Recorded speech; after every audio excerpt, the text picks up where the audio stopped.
My man, Absolutely. Jeremy Smith, when you feel all the fears from other people, when you hear all the noise, how do you stay focused? The best thing we can do is find a way to be positive and have hope and faith. Don't be a victim mindset. You either are a victim of that problem or you take some sort of an action and you free yourself or save yourself from that problem. Losing in real estate is a daily thing. I guess first thing I would do is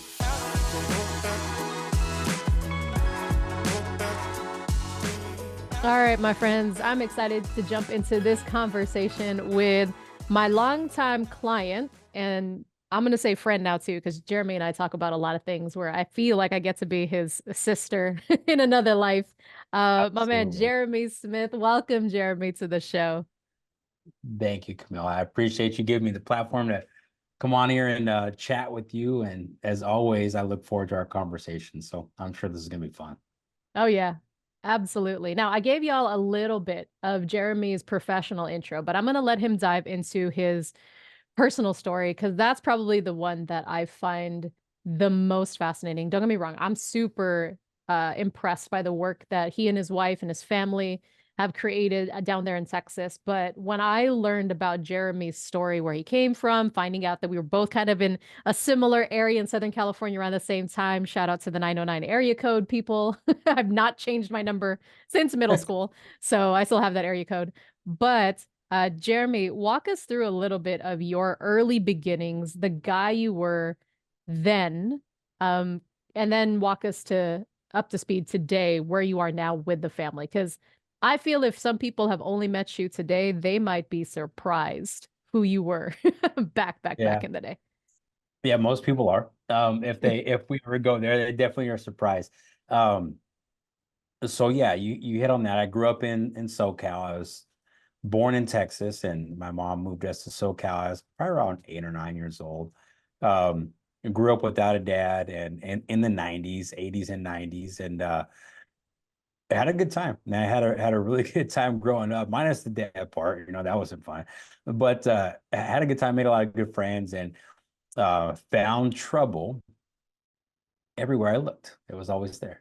So I was good at finding that trouble and getting into it, and that really shaped me um, in those influential years. It shaped me as to what I was going to become as an adult and a young man, and I didn't realize that that's what was happening at that time. I mean, so fast forward end of high school years. My wife now, she was not at that time. We were still in high school, and she got pregnant at 16, and I had to grow up really quick because he was born at 17. I went into the Navy. I had been in trouble with the law, and had a really interesting high school time.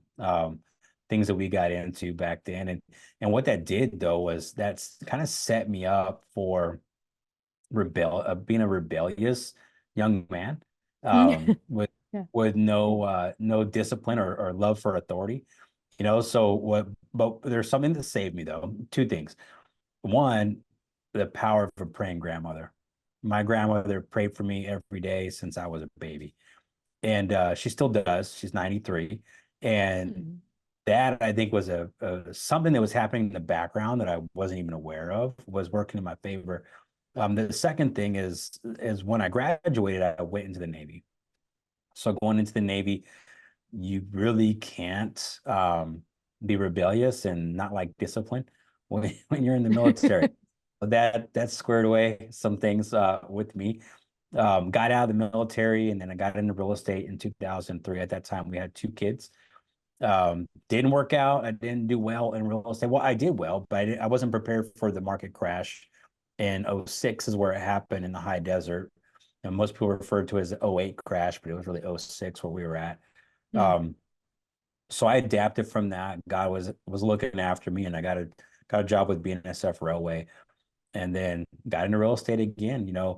This time did it differently and was able to have some success. But as a young man, it was tough because I was just really rebellious, I guess. Even after getting out of the military and getting some discipline, um, I just wanted to do everything that I wanted to do. Selfish too is another way to put it, right?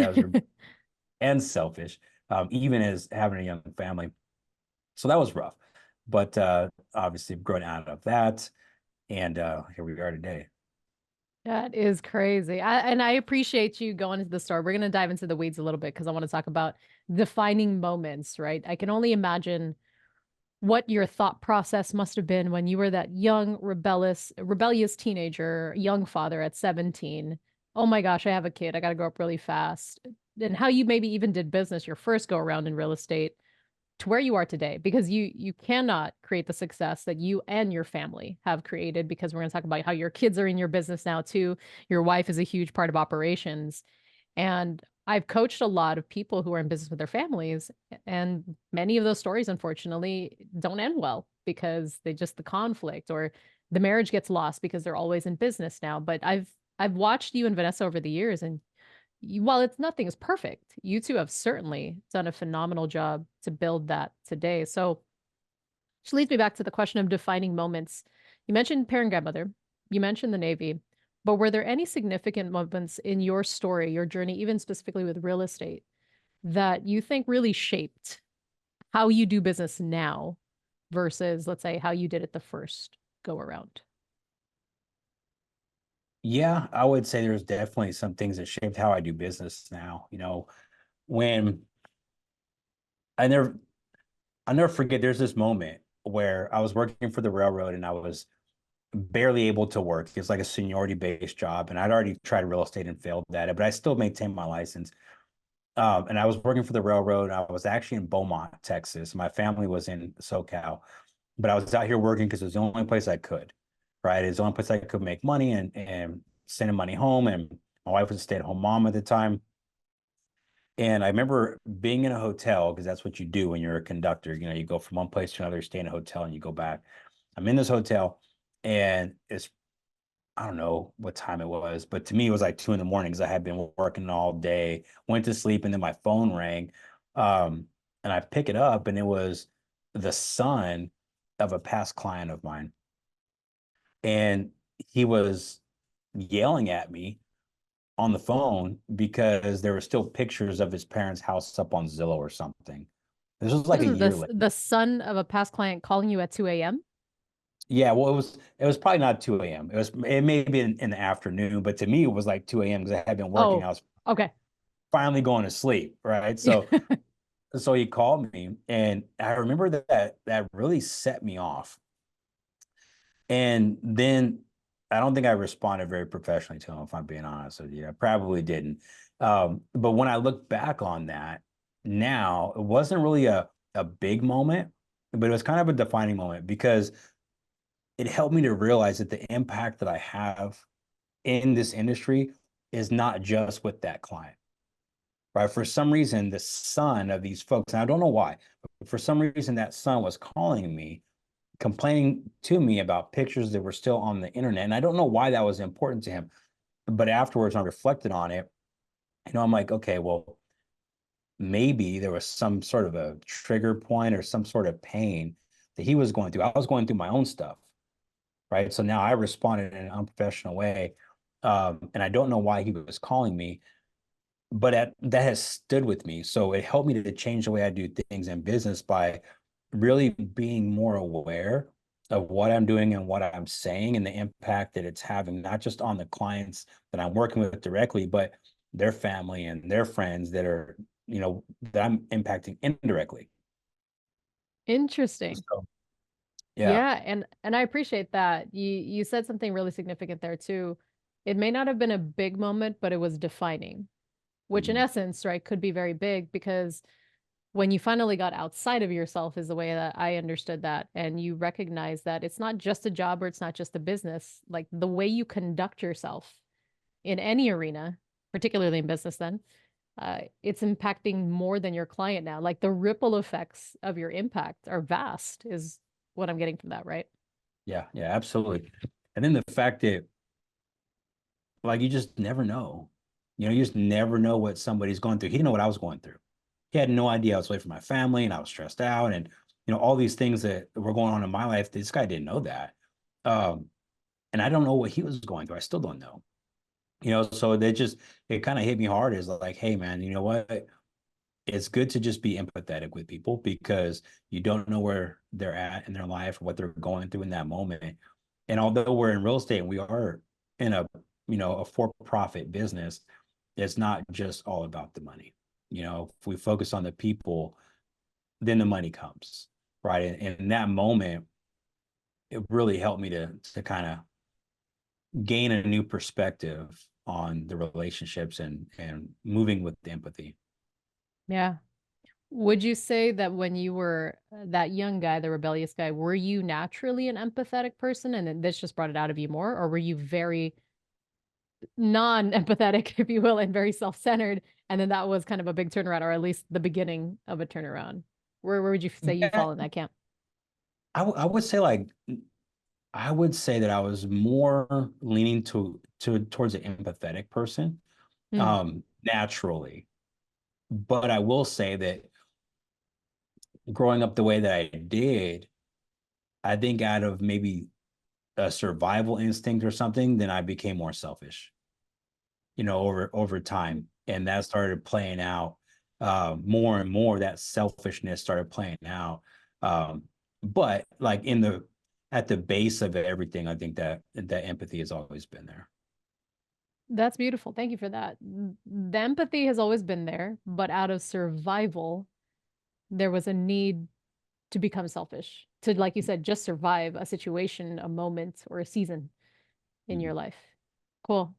Well, now that I know a little bit about the mindset then compared to now, I'd love to learn more about how that turns into action. So, the daily habits, if you will, or maybe things that you do, what are some staple things that keep you in this position of success and fulfillment and balance today? Like maybe two or three things that are non-negotiable now in your daily routine that keep you away from the old rebellious without a cause state, but then help push you and your family forward. What are some things that you cannot go without now in a day?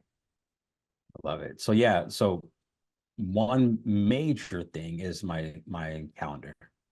Like everything that I do is on that calendar. There's very little, if anything, that happens, it's not on that calendar. Even if it does happen, I put it on the calendar even after the fact, right? Which is just Mm, reinforces the habit, right, of just continuing to put everything on my calendar. So that's been a game changer for me, where my time is all accounted for every single day. I don't have a lot of white space on the calendar. So that's one. Another thing is definitely it's a rather newer discipline that I have developed, and I love it. And I'm reading my Bible every day. That's a mm. non-negotiable. I've got a really awesome for me routine throughout the week, and I don't really do that same routine on the weekends, as far as what time I wake up and what I'm doing at that time. But I do make it a point to every single morning I'm up and I'm reading my Bible. That's a non-negotiable. So the third thing is spending time with the family. Yeah, I make, even though we work together, we're with each other most of the day, me and my daughter and my wife, and we still have two other kids at home. So I make sure that we spend some time, whether it's watching TV, a TV show before bed, or eating dinner together, or just having a conversation. My kids are all teenagers to young adults. So it's really cool because I can have some really good conversations with them that are impactful and hear their young adult minds at work. So that's the third one. That family time is definitely non-negotiable every day. Yeah, so being non-negotiable about that protected time with your family. Yeah. Which you mentioned you got a couple working in the business. So how many kiddos do you have? I've got four. Okay. And then their So ages as of this recording? 27 and then 20. She'll be 21 in June. She's the real estate agent. She's been licensed since 18, so almost 3 years. Then I've got one who's graduating. He's 17. And then I've got another one who's 15. Oh my gosh, that's so exciting. And then you said your daughter's working with you in Yeah. the real estate company. Leilani. Okay. Shout out to Yeah. Leilani if you're listening to this. So how is that having your daughter, your young adult daughter working in the business with you? And I believe Vanessa, your wife, is in operations with you. What is that experience like for you as the father, the husband, the leader? Has there been conflict, or is it something that's just kind of flowing really well for all of you? There's definitely conflict. Thank you for your honesty. More so between Vanessa and I, because she's our integrator, and I'm the visionary of the company, and so the integrator challenges, by nature, challenges that visionary. So we definitely have conflict. So like every quarter, we do a quarterly meeting, and it's about 2 days, where we bring our executive staff together, and then we kind of go over the last quarter and plans for the next one. And on the annual one, we definitely have some headbutting going on there, just because we have different opinions on how to handle things. Like she's way more systems, processes, and rule following oriented. That's why she's really, really good at what she does. And I'm more act now on emotion, figure it out later, and consequences be damned. So she has to keep the rein. But we do well. I mean, we never end the night upset. We never end the night mad at each other, and it's been super productive. But it's great working with Leilani has been an absolute joy. Um, she's awesome to be around. Everybody loves her. When she was maybe 4 years old, somewhere around there, maybe younger, a lady saw her in the store, and Leilani smiled at the lady, and the lady said, "Oh my gosh, this little baby is an ambassador to the world," and Mm, and that's really what she is. Yeah, she's a sweetheart. She does her best. She's always there to help. She's training agents now on script practices and role plays, and she's putting in the work. And of course, Dad's harder on her than anybody else. So she's super good at what she does. Super proud of her. beautiful. Well, and this might be a tougher question to answer, but out of your just personal experience so far, you said it's been 3 years with Leilani on the team, right? How do you strike the balance between being dad, but then also being boss?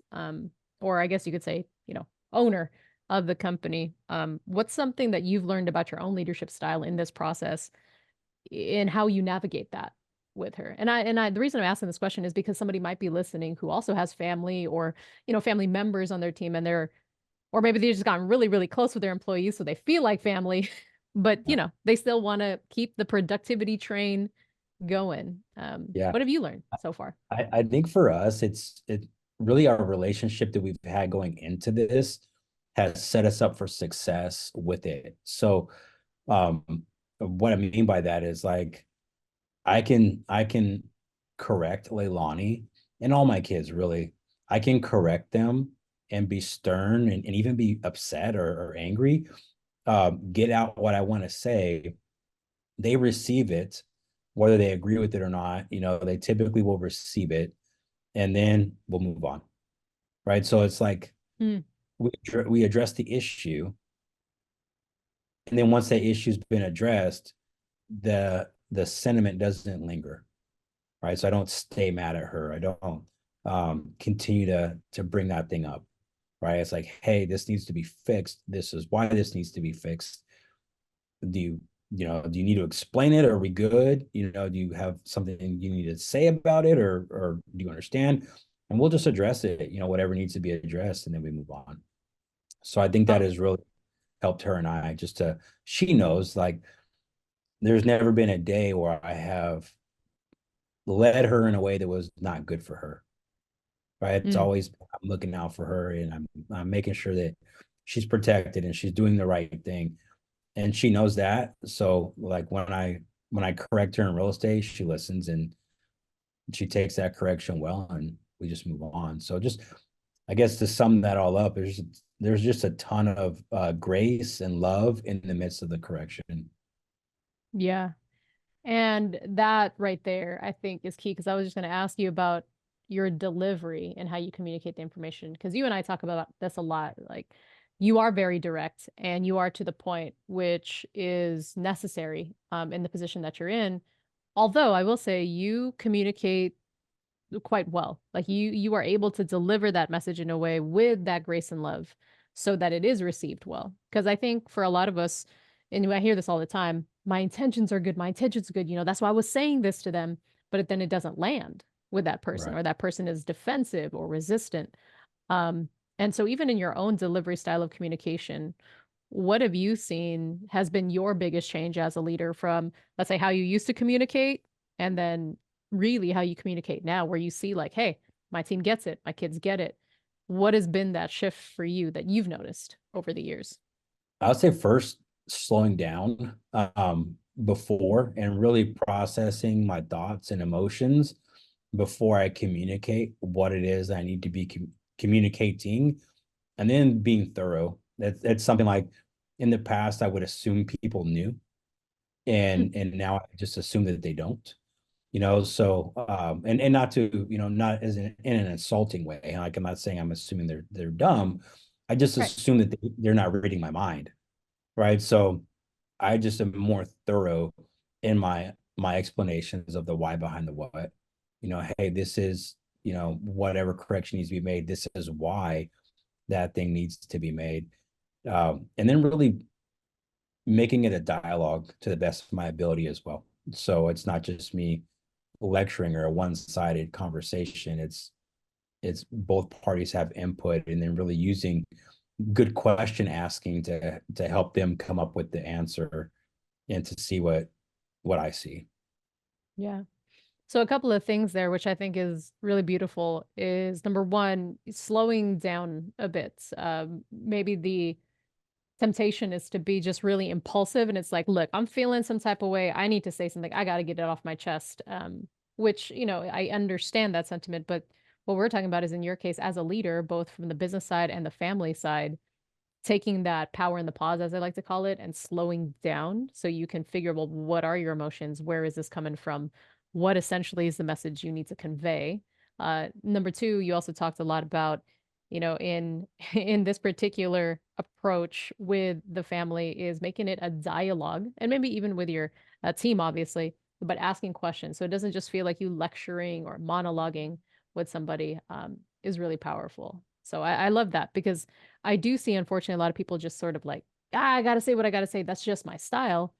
But just because something is natural to you doesn't always make it the excuse for why it needs to be delivered that way, especially if it's not effective Right. anymore.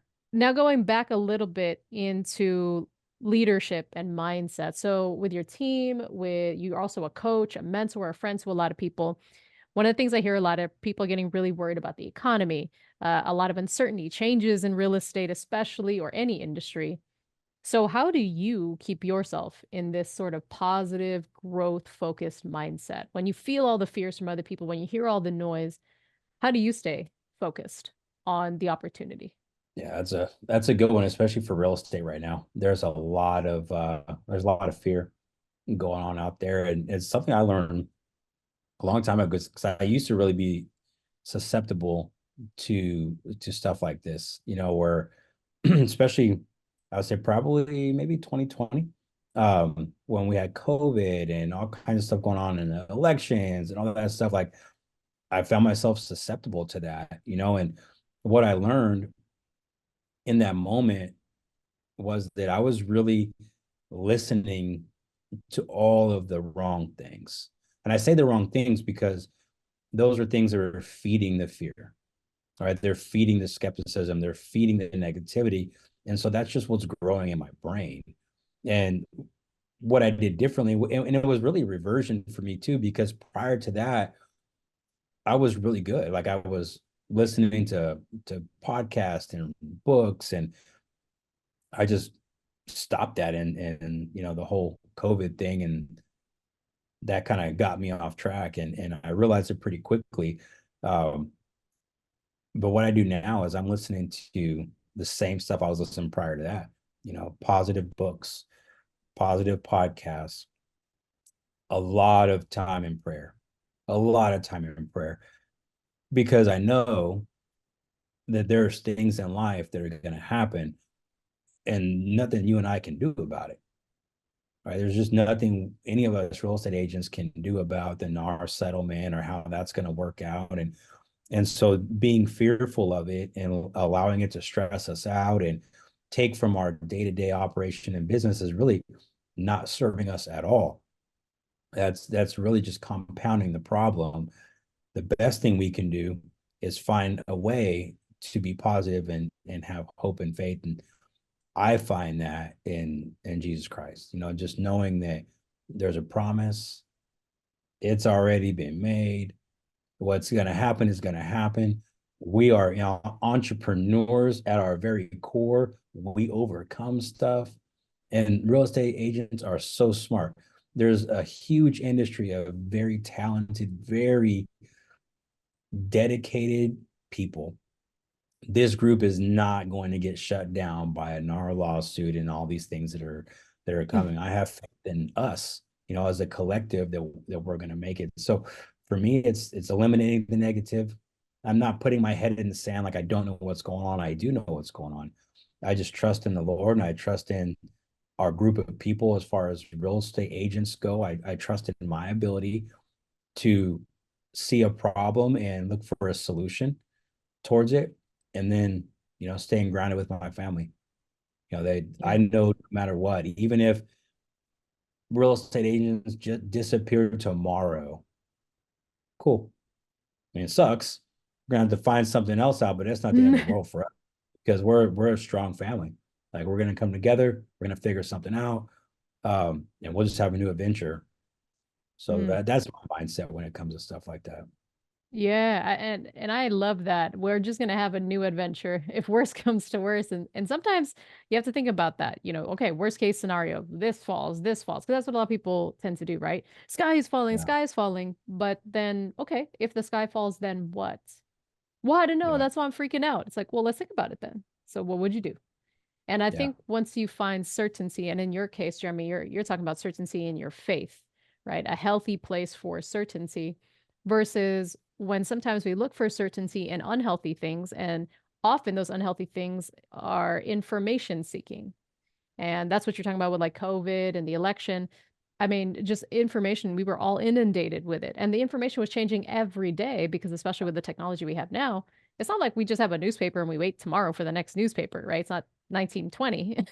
Now it's like yeah. every second I got a new TikTok, a new Instagram, a new email alert. Like New York Times says this, Fox News says this, CNN says this. It's like, Lord have mercy. What a mask on or off? President, no Right, president. Like, what is happening? right. Um, Yeah, yeah, but it's dangerous when we try to find certainty in these things that are not even certain, right? They don't even know, whoever they is. um, so, kudos to you for figuring that out kind of early. Like, hey, I gotta stop. I can't keep basically throwing down my anchor on something that is also a moving target. It's like you're throwing an anchor on a buoy instead of throwing an anchor down into the deep sea and then wondering why the ship keeps moving to and fro, hence our emotions. yeah, Um, absolutely. And I'm also a big action taker. I mean, that. Um, mhm. when I have a fear, okay, something might go wrong, this might happen, that may happen. Cool, I'm gonna go learn. I'm gonna go learn a new skill so that I could survive whatever that is. So that's Yeah. that's what I'm doing too in real estate, just continuing to learn new skills and adapt to the situation. And I think this is where you talked about survival instinct at the top of this. You also have that. Maybe one thing that was born out of it is what was selfish at one point, right? The sort of self-centeredness, but that also part of your survival instinct is like, all right, I'm going to keep acquiring these skill sets, almost like a life scout, where you're like, as long as I have a new skill, I can figure out the rest of life, which I think is Yeah, brilliant. Yeah. yeah, and it also breeds confidence. As I learn new skill sets, completely different things. Now I'm more confident that I can go learn whatever I need to learn. Like, it doesn't matter what the situation is. If I have to learn a new thing, I'll just go out there and learn the new thing, and then I'll be all right. I think that's a really important primary question that maybe a lot of folks aren't asking that I'm hearing you're asking yourself is, okay, what do I need to learn then to quote unquote fix this or overcome this or prepare for this, right? Versus Yeah, what I think what a lot of people do is like, well, what do I do? I don't, how is this going to affect me? And that is also a primary question. It's just a not as a productive or efficient one versus, well, what skill set do I need to learn to yeah, become ready for this? absolutely. And it's funny because so much of my thought process is built off survival. But when I was a kid, we moved around a lot, and I was bullied a lot. And I think, from that came this don't be a victim mindset, right? So I'm like, I don't want to be bullied. Cool. What do I have to do not be bullied? Okay, do that. Well, I don't want to not have a car. Okay, cool. What I didn't do to not have a car. Okay, do that. So I've always had this thought process of, hey, there's a problem.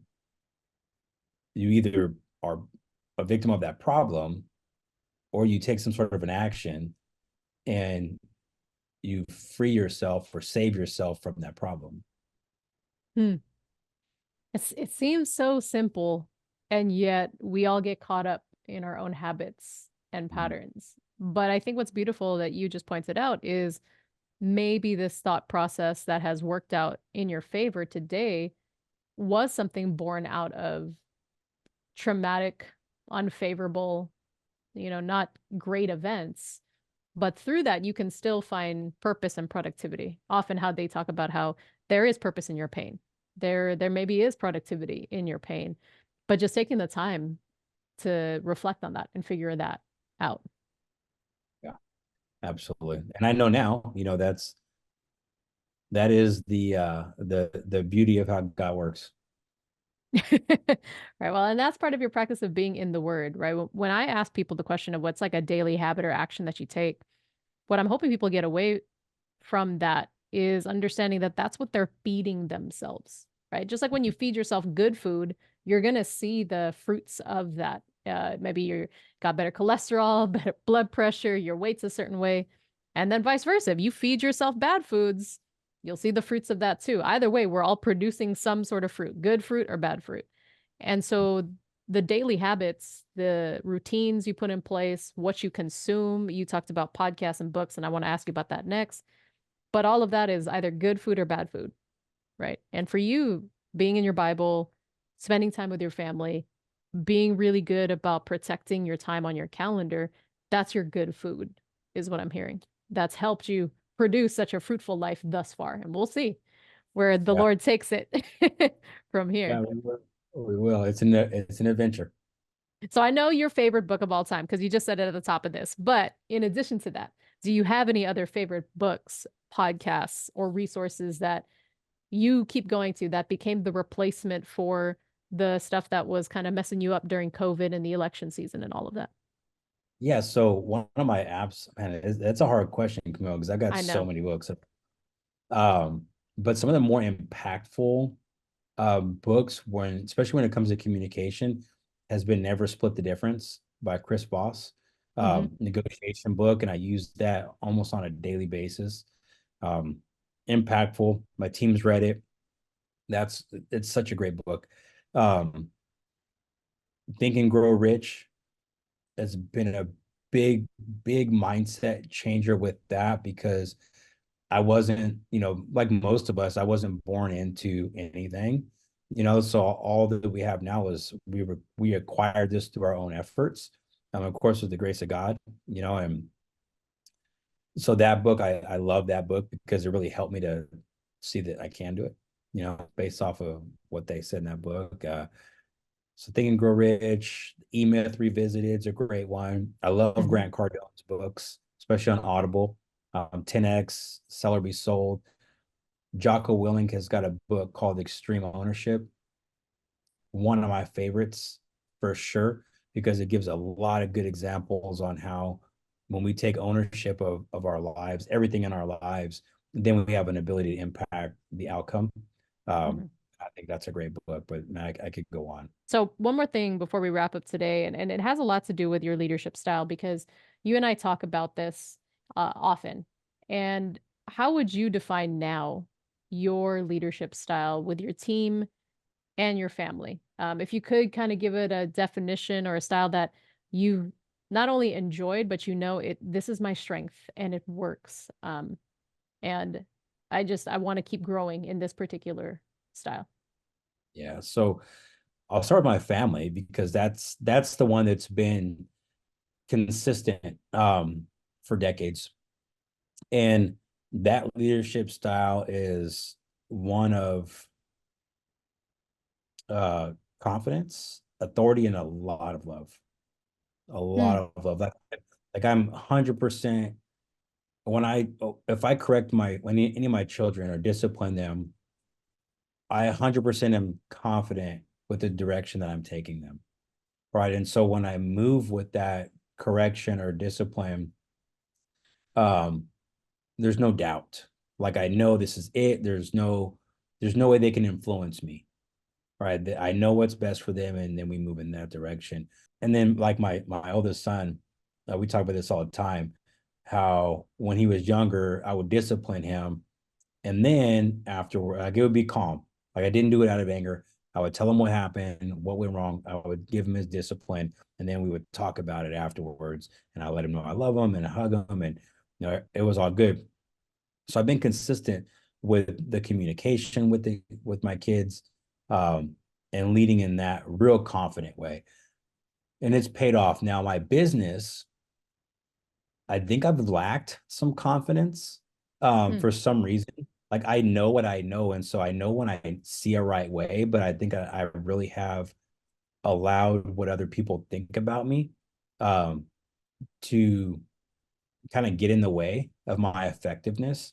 And so I'm really honestly in the midst of this change right now mm, where I'm changing that to the same style as I was with my family, or I am with my family, right? And so that they'll be in alignment where, hey, I'm not saying I can never be wrong, but what I am saying is that I know a lot about real estate and I know a lot about how to be successful in the business. So now I need to be able to give corrections and guidance and coaching with 100% certainty without regard to um, how the other person may feel. And mm. that's always been something that I've struggled with. So, I mean, kind of going back to the beginning is learning how to deliver the news, right? In a way that's going to, not be too harsh because I am super direct, but also being okay with who I am and saying, okay, cool. Like I'm not everybody's coach, right? There's no way I can't coach everybody. Not everybody's going to resonate with my style. But people that want to learn and do well and grow and crush it in real estate, if they choose to listen to my coaching, they'll win.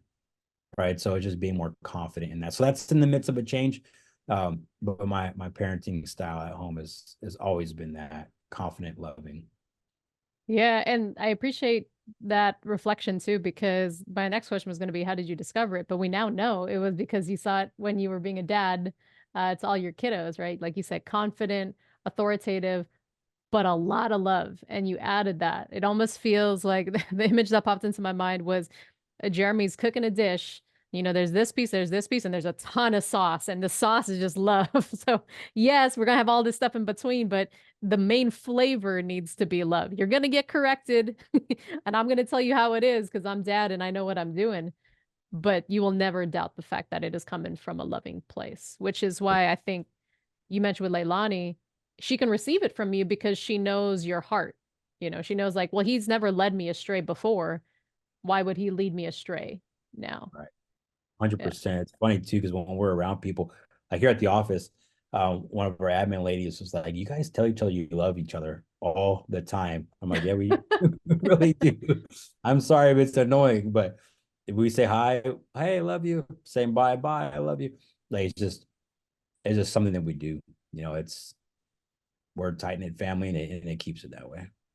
Yeah, no, I love it. I've got an 18-month-old now, and so whenever let's say he's throwing his little tantrums or I got to stop him from doing something dangerous, it seems so counterintuitive, but I will stop him and I'll discipline him and be like, "No, we can't pick him up." And I'm like, "I love you. I love you so much. I know you're yelling. I know you're spitting at me. I know you're crying, but I love you and I am doing this to protect you." Um And that's not something I read in a book. It's just intuitive as a parent. You just want to remind them, I know this is upsetting to you. I know you don't like this, but I love you so much. I have to do this so that you're safe. It gets Yeah. more interesting when they become teenagers. That I'm sure. I'm not ready. I'm not ready. I cheated because I said, okay, one of the last questions, but I do have one more that keeps popping into my heart. And I want to make sure that we ask this because I think this is going to benefit somebody listening right now in a massive way. You are obviously a very confident person, Jeremy, and you've had a lot of life experience that's brought this confidence about. Now, I know you just mentioned in your business, there's some pieces where you're still rebuilding that confidence or finding it again because maybe you're caring too much about what other people think. But what advice would you give to somebody right now, be it in the real estate industry or just they're trying to balance family life and business and they're not feeling confident? They've hit loss after loss and they're down on themselves. They don't know what to do. They just don't feel like they can win again. Is there anything, and maybe imagine talking to one of your sons who might be struggling with confidence, what would you advise them to do to kind of get themselves out of that pit? Man, that's a good question. I guess first thing I would do is guide them back to the source of all things, and have them go seek guidance from God. Go pray, go spend time on that. Let's find some scripture that talks about that.